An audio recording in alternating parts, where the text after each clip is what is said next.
लखनऊ के गोमती नगर जन कल्याण महासमिति की बैठक में गोमती नगर स्टेशन का नाम अटल बिहारी वाजपेयी के नाम पर रखने पर सहमति बनी है। सांसद राजनाथ सिंह ने यह सहमति दी है। साथ ही स्टेशन पर उनकी प्रतिमा लगाने की भी बात कही है। इसके अतिरिक्त लखनऊ में वीजा केंद्र और अंतर्राष्ट्रीय उड़ानों की सुविधा पर भी विचार किया जा रहा है। योगी सरकार ने ग्राम पंचायतों को लेकर बड़ा प्लान तैयार किया है। इस प्लान के मुताबिक गांव-गांव अभियान चलाया जाएगा। इसको लेकर सरकार की ओर से यूपी के सभी डीएम को भी निर्देश जारी कर दिया गया है। चित्रकूट के तीनों प्रवेश मार्गों पर भव्य द्वार बनेंगे। 5 करोड़ से कई विकास कार्य कराए जाएंगे। साथ ही यात्रियों के ठहरने व खान पान का भी इंतजाम होगा। प्रदेश की योगी सरकार पिछड़ा वर्ग परिवार की बेटियों को बड़ा तोहफा देने जा रही है। सरकार ने पिछड़ा वर्ग के परिवार की बेटियों की शादी के लिए मिलने वाले अनुदान की राशि बढ़ाने जा रही है। अभी तक यह राशि 20,000 रुपए थी, जिसे बढ़ाकर 35,000 रुपए करने का फैसला किया गया है। जयपुर में प्राइवेट बस संचालकों की ओर से हड़ताल कर दी गई है। बस ऑपरेटर्स ने आरटीओ के खिलाफ मोर्चा खोल दिया है। देवीपाटन मंडल की 200 ग्राम पंचायतों में आधार केंद्र खोले जाएंगे। पंचायती राज विभाग ने डीपीआरओ से सूची मांगी है, जिसमें प्रत्येक जिले के 50 सर्वश्रेष्ठ पंचायतें शामिल होंगी। इसका उद्देश्य ग्रामीणों को आधार कार्ड बनवाने और सुधरवाने की सुविधा ग्राम पंचायत स्तर पर ही उपलब्ध कराना है।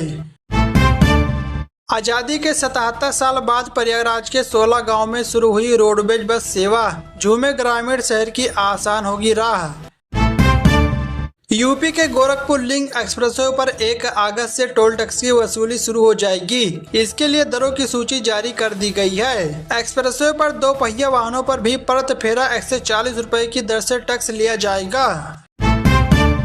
प्रधानमंत्री नरेंद्र मोदी 2 अगस्त को काशी की जनता को 2,255 करोड़ की लागत वाली 54 विकास परियोजनाओं की सौगात देंगे। 16 विकास परियोजनाओं का लोकार्पण और 38 का शिलान्यास करेंगे।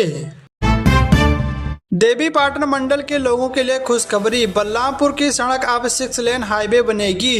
अयोध्या रिंग रोड से शुरू होकर यह गोंडा होते हुए गोरखपुर शामली एक्सप्रेसवे से जुड़ेगा। इससे बलरामपुर, श्रावस्ती और नेपाल तक के लोगों को अयोध्या पहुंचना आसान होगा। महाराष्ट्र सरकार ने सोशल मीडिया के लिए नया नियम जारी किया है, जिसके अनुसार सरकारी कर्मचारी सरकार की नीतियों का आलोचना नहीं कर सकते और प्रतिबंधित ऐप्स का उपयोग भी नहीं कर सकते। यूपी पुलिस में चुने गए 60,244 सिपाहियों में से 3,500 से ज्यादा अभ्यर्थियों ने नौकरी छोड़ दी है। भर्ती 2023 के तहत चयन प्रक्रिया पूरी होने के बाद 3,568 अभ्यर्थी ने नौकरी ज्वाइन ही नहीं की। इसके अलावा 100 से ज्यादा अभ्यर्थी ट्रेनिंग में शामिल हुए, लेकिन उसके बाद इस्तीफा दे दिया। अगर आप यूनिफाइड पेमेंट इंटरफेस यानी कि यूपीआई ऐप से बार बार बैलेंस चेक करते हैं तो 1 अगस्त से ऐसा करने में आपको परेशानी हो सकती है। 1 अगस्त से आप एक दिन में 50 से ज्यादा बार यूपीआई ऐप के जरिए बैलेंस चेक नहीं कर सकेंगे। यह बदलाव यूजर्स, बैंकों और मर्चेंट के सभी के लिए लागू है।